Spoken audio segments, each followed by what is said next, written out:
यह कहकर कबीर ने एक और गहरी चोट की, उस समय की सबसे अहम धार्मिक मान्यता पर। कबीर ये दिखाना चाहते थे कि मोक्ष किसी जगह पर मरने से नहीं मिलता। मोक्ष तो आपके कर्मों से, आपके जीने के ढंग से मिलता है। अगर आपने अपनी जिंदगी को सही तरीके से जिया है तो मौत आपके लिए एक उत्सव बन जाएगी, चाहे वो कहीं भी आए। और अगर आपने जिंदगी भर गलत काम किए हैं तो मौत एक भय का नाम होगी, चाहे आप सोने के महल में ही क्यों ना मरें। वो लोगों को यह समझाना चाहते थे कि किसी जगह पर अपनी उम्मीदें मत टिकाओ, अपने कर्मों पर विश्वास रखो। क्या काशी, क्या ऊसर मगहर, राम हृदय बस मोरा, जो काशी तन तजय कबीरा, तो राम ही कौन नहीं हो रहा। यानी मेरे लिए काशी और ऊसर यानी बंजर मगहर में क्या फर्क है, जब मेरे हृदय में ही राम बसे हुए हैं। को मोक्ष पाने के लिए काशी में शरीर त्यागने की जरूरत हो तो फिर राम की भक्ति का क्या लाभ। ये कहकर वो अपनी लाठी उठाकर मगहर की ओर चल दिए। कबीर के लिए मृत्यु कोई अंत नहीं थी, बल्कि एक अवस्था का परिवर्तन मात्र था। जैसे हम पुराने वस्त्र त्याग कर नवीन वस्त्र धारण कर लेते हैं, वैसे ही आत्मा पुराना शरीर त्याग कर नया शरीर धारण कर लेती है। या फिर एक ज्ञानी के लिए तो ये शरीर त्यागने का मतलब उस परम सत्ता में विलीन हो जाना है, जैसे एक बूंद समंदर में मिलकर समंदर ही हो जाती है। उन्हें मौत का कोई भय नहीं था, वो तो जीवन भर मौत को अपने साथ लेकर ही चले। वो कहते थे, कबीरा जब हम पैदा हुए जग हंसे हम रोए, ऐसी करनी कर चलो हम हंसे जग रोए। यानी जब हम पैदा हुए थे तो हम रो रहे थे और दुनिया हंस रही थी, खुशियां मना रही थी। लेकिन अपनी जिंदगी में ऐसे काम करके जाओ कि जब तुम मरो तो तुम हंसते हुए जाओ और तुम्हारे जाने के गम में दुनिया रोए। उन्होंने मौत को एक दोस्त की तरह देखा, जो हमें याद दिलाती है कि हमारे पास समय सीमित है, इसलिए हमें हर पल को पूरी तरह से जीना चाहिए। मगहर पहुंचकर कबीर ने अपना देह त्याग दिया, लेकिन उनका रहस्य उनके जन्म की तरह ही उनकी मृत्यु से भी संबंधित है। कहा जाता है कि जब उनकी मृत्यु हुई तो उनके हिंदू और मुस्लिम शिष्य आपस में विवाद करने लगे। हिंदू शिष्य चाहते थे कि उनका अंतिम संस्कार हिंदू रीति रिवाज के अनुसार यानी दाह संस्कार किया जाए, और मुस्लिम शिष्य चाहते थे कि उन्हें इस्लामी तरीके से दफनाया जाए। विवाद इतना अधिक हो गया कि तलवारें खींचने की नौबत आ गई। जो कबीर जीवन भर हिंदू मुसलमान को एक करने की बात करते रहे, उन्हीं के शव को लेकर उनके शिष्य विवाद करने लगे। तभी एक चमत्कार हुआ। जब विवाद के बाद चादर हटाई गई तो वहां कबीर का शव था ही नहीं, उनकी जगह पर सिर्फ कुछ फूल मिले हुए थे। ये देखकर दोनों पक्ष हैरान रह गए। उन्होंने आधे आधे फूल आपस में बांट लिए। हिंदुओं ने अपने हिस्से के फूलों से एक समाधि बनाई और मुसलमानों ने अपने हिस्से के फूलों से एक मजार बनाई। आज भी मगहर में वो समाधि और मजार पास पास बनी हुई हैं, जो इस बात का सबूत है कि कबीर आज भी दोनों के हैं, और सबसे बढ़कर वो इंसानियत के हैं। वो शरीर से तो चले गए, लेकिन अपने पीछे एक ऐसी विरासत छोड़ गए जो आज भी जिंदा है। वो विरासत क्या थी, वो कौन से शब्द थे जो आज भी हमारा मार्गदर्शन कर रहे हैं, ये हम जानेंगे अगले और अंतिम अध्याय में। अध्याय नंबर 10, कबीर की विरासत, साखियां, सबद और रमैनी। वो शब्द जो कभी मरते नहीं। कबीर आज से लगभग 600 साल पहले इस दुनिया से चले गए। वो कोई राजा महाराजा नहीं थे, न ही कोई महान सेनापति। वो एक गरीब जुलाहे थे, जिन्होंने कभी कोई किताब नहीं लिखी, कोई आश्रम नहीं बनाया, कोई पंथ नहीं चलाया। तो फिर ऐसा क्या है कि 600 वर्षों के उपरांत भी हम उन्हें स्मरण कर रहे हैं? उनकी बातें आज भी उतनी ही सच्ची, उतनी ही प्रासंगिक क्यों लगती हैं? इसका जवाब है उनकी विरासत में, जो उन्होंने हमें शब्दों के रूप में दी है। कबीर ने खुद कुछ नहीं लिखा। वो तो कहते थे, मसीह कागज छूयो नहीं। वो बस बोलते थे, गाते थे, और उनके शिष्य उनकी बातों को, उनके दोहों को लिखते और याद करते चले गए। यही वाणी, यही शब्द कबीर की असली विरासत है, जो आज भी करोड़ों लोगों को मार्ग दिखा रही है। कबीर की वाणी को मुख्य रूप से 3 भागों में बांटा जाता है, साखी, सबद या पद और रमैनी। साखी शब्द साक्षी से बना है, जिसका मतलब है गवाह। कबीर की साखियां, जो ज्यादातर दोहों के रूप में हैं, उनके अपने अनुभव का, अपने सत्य के साक्षात्कार का सीधा बयान है।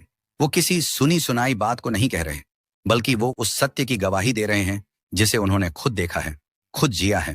इसीलिए उनकी साखियां इतनी असरदार और सीधी चोट करने वाली होती हैं। बुरा जो देखना मैं चला, बुरा न मिलिया कोय, जो दिल खोजा आपना, मुझसे बुरा न कोय। या धीरे धीरे रे मना, धीरे सब कुछ होए, माली सींचे 100 कलश, ऋतु आए फल होए। ये छोटी छोटी साखियां अपने भीतर जीवन का गहरा सार समेटे हुए हैं। ये गागर में सागर भरने जैसी हैं। ये आसानी से याद हो जाती हैं और एक वंश से दूसरे वंश तक लोगों की जुबान पर जिंदा रही है। दूसरा भाग है सबद या पद। ये गेय पद हैं, यानी इन्हें गाया जा सकता है। कबीर के शब्द में उनकी भक्ति, उनके प्रेम, उनकी विरह की कसक और उनकी दार्शनिक गहराई का अद्भुत संगम मिलता है। इनमें वो अपने साहिब से, अपने प्रियतम से बात करते हैं। कभी वो उन्हें उलाहना देते हैं, कभी उनसे मिलने की आरजू करते हैं, तो कभी उनके मिलन के आनंद में झूम उठते हैं। मुंह को कहाँ ढूंढे रे बंदे या झीनी झीनी बीनी चदरिया जैसे पद उनके शब्द ही हैं। इन पदों में एक अद्भुत संगीतात्मकता और भावनात्मक गहराई है जो सुनने वाले को सीधे अपने साथ बहा ले जाती है। ये पद आज भी लोक गायकों से लेकर शास्त्रीय संगीत के मंचों तक पर गाए जाते हैं और लोगों को मंत्रमुग्ध कर देते हैं। ये कबीर के हृदय की आवाज है, जहां तर्क के साथ साथ भावना का भी भरपूर स्थान है। तीसरा और सबसे दार्शनिक हिस्सा है रामायणी। ये ज्यादातर चौपाई दोहा शैली में लिखी गई है और इनमें कबीर के दार्शनिक और आध्यात्मिक विचारों का विस्तृत वर्णन मिलता है। इनमें वो सृष्टि की रचना, जीव, माया, ब्रह्म और मोक्ष जैसे गूढ़ विषयों पर अपनी राय रखते हैं। रामायणी को समझना साखी और सबद की तुलना में कुछ मुश्किल है, क्योंकि ये ज्यादा तात्विक हैं। लेकिन जो भी इनमें गहरा उतरता है, उसे कबीर के ज्ञान की विशालता का पता चलता है। कबीर की इन तीनों तरह की वाणियों का संग्रह उनके शिष्यों ने बीजक नाम के ग्रंथ में किया। बीजक का मतलब होता है वो खजाना या वो बीज जिसमें भविष्य का पूरा वृक्ष छिपा हो। और सचमुच कबीर का बीजक एक ऐसा ही खजाना है जिसमें से आज भी ज्ञान के नए नए अंकुर फूटते रहते हैं। कबीर की विरासत सिर्फ बीजक तक ही सीमित नहीं है। उनकी वाणी का सबसे प्रमुख और पवित्र संग्रह हमें सिखों के पवित्र ग्रंथ गुरु ग्रंथ साहिब में मिलता है। गुरु नानक देव जी, जो कबीर के समकालीन थे, कबीर के विचारों से बहुत प्रभावित थे। जब पांचवें सिख गुरु गुरु अर्जुन देव जी ने गुरु ग्रंथ साहिब का संकलन किया, तो उन्होंने उसमें नानक देव जी के साथ साथ कबीर, रविदास, नामदेव जैसे कई अन्य संतों की वाणियों को भी समान सम्मान दिया। गुरु ग्रंथ साहिब में कबीर के सैकड़ों पद और श्लोक शामिल हैं। ये इस बात का सबसे अहम प्रमाण है कि कबीर की वाणी कितनी सार्वभौमिक और कितनी सच्ची थी कि उसे सिख धर्म के सबसे पवित्र ग्रंथ में स्थान मिला। इसके अलावा कबीर के नाम पर कई पंथ भी चले, जैसे कबीर पंथ, जो आज भी भारत और दुनिया के कई हिस्सों में उनके विचारों का प्रचार प्रसार कर रहा है। उनकी विरासत लोक कथाओं में, मुहावरों में और आम आदमी की रोजमर्रा की भाषा में आज भी जिंदा है। कबीर सिर्फ एक कवि या संत नहीं थे, वो एक पूरी की पूरी क्रांति थे, एक विचार थे जो आज भी हमें पाखंड से सामना करने और इंसानियत के मार्ग पर चलने की प्रेरणा देते हैं। निष्कर्ष, आज के युग में कबीर की प्रासंगिकता, वो आवाज जो आज भी गूंजती है। तो दोस्तों, ये था कबीर के जीवन, उनकी यात्रा और उनके दर्शन का एक छोटा सा सफर। हमने उनके रहस्यमयी जन्म से लेकर मगहर में उनके देह त्याग तक की कहानी सुनी। हमने देखा कि कैसे एक साधारण जुलाहे ने अपनी सच्चाई, अपनी हिम्मत और अपने प्रेम के बल पर पूरे समाज की सोच को चुनौती दी। लेकिन अब सबसे अहम सवाल यह है कि आज इस 21वीं शताब्दी में, इस तकनीक और व्यस्तता की दुनिया में कबीर हमारे लिए कितने प्रासंगिक हैं?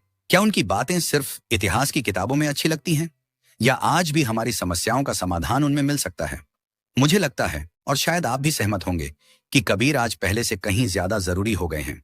आज जब हम धर्म और जाति के नाम पर एक दूसरे से संघर्ष कर रहे हैं, जब नफरत और हिंसा का बाजार गर्म है, तब कबीर हमें याद दिलाते हैं कि हिंदू मुस्लिम एक हैं, मिट्टी के दो बर्तन।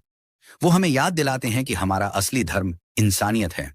आज जब हम सब सफलता, पैसा और शोहरत के पीछे अंधी प्रतिस्पर्धा में शामिल हैं, जब तनाव और अवसाद एक महामारी बन चुका है, तब कबीर हमें सहज जीवन जीने की कला सिखाते हैं। वो हमें याद दिलाते हैं कि साईं इतना दीजिए जामे कुटुंब समाए। वो हमें संतोष और सादगी का पाठ सिखाते हैं। आज जब हम सूचना के विस्फोट में जी रहे हैं, लेकिन ज्ञान और विवेक से दूर होते जा रहे हैं, तब कबीर हमें पोथी सीख सीख जगमुआ कहकर सचेत करते हैं। वो हमें अनुभव के ज्ञान की ओर, अपने भीतर की आवाज सुनने की ओर प्रेरित करते हैं। कबीर का पूरा जीवन और दर्शन इस बात का सबूत है कि सच्चाई में बहुत ताकत होती है। वो हमें सिखाते हैं कि अगर आप सच के साथ हैं, तो आपको किसी से भयभीत होने की जरूरत नहीं है। वो हमें सवाल पूछने की हिम्मत देते हैं, आंखें बंद करके किसी भी बात को न मानने की प्रेरणा देते हैं। वो हमें बाहरी आडंबरों से हटाकर आंतरिक शुद्धता पर ध्यान देने के लिए कहते हैं। संक्षेप में कहें तो कबीर ने हमें धर्म का सच्चा अर्थ समझाया, जो एक करना है, विभाजित करना नहीं। उन्होंने हमें जीवन का सच्चा उद्देश्य बताया, जो कुछ पाना नहीं बल्कि होना है। इस ऑडियो बुक के इस लंबे सफर में मेरा साथ देने के लिए आपका बहुत बहुत धन्यवाद। मुझे उम्मीद है कि कबीर की इन बातों ने आपके दिल के किसी कोने को छुआ होगा, आपको कुछ नया सोचने पर मजबूर किया होगा। कबीर एक समंदर की तरह हैं और हम सब ने मिलकर बस उसमें से एक कलश जल भरने की कोशिश की है। अगर आपको इस ऑडियो बुक से कोई एक भी बात अच्छी लगी हो, कोई एक भी दोहा आपके दिल में उतर गया हो, तो नीचे कमेंट करके हमें जरूर बताइएगा। आपकी कौन सी बात ने आपको सबसे ज्यादा प्रभावित किया? अगर आपको हमारा ये प्रयास पसंद आया, तो कृपया इस वीडियो को लाइक करें, इसे अपने दोस्तों और परिवार के साथ साझा करें, ताकि कबीर का ये संदेश ज्यादा से ज्यादा लोगों तक पहुंचे।